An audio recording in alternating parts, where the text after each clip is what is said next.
Well, I think what's striking about the Indian identity is that it's made up of so many different identities.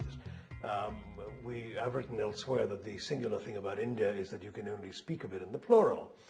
There are many Indias. You guys in America can speak about e pluribus unum.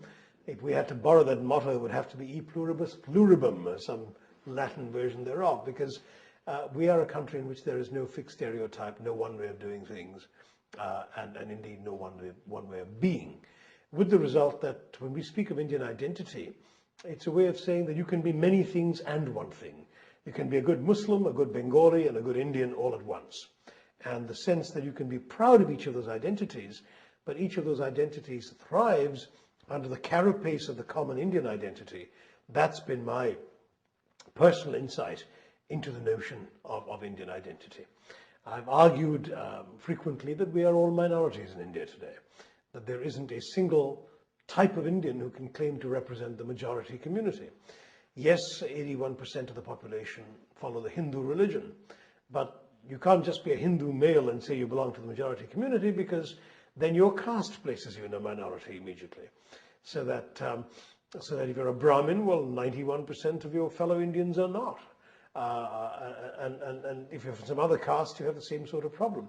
And then if you find that you can cut your identity in that direction, there becomes then the problem of region. Which state of the country are you from? Which language do you speak? And each of these ways of slicing identity reveals that no one can truly claim in every respect to stand for a majority. The way in which, let's say, a white male Christian in America can claim to belong to the minority community, I beg your pardon, to the majority community in America, we can't say that. There's no sort of equivalent for that in India.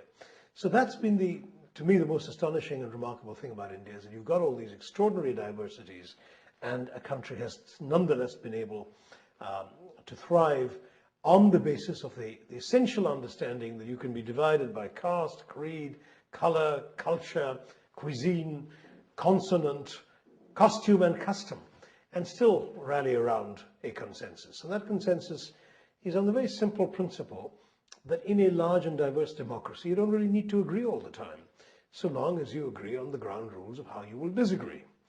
That, to me, has been the great strength of India, that it managed to maintain consensus and how to manage without consensus.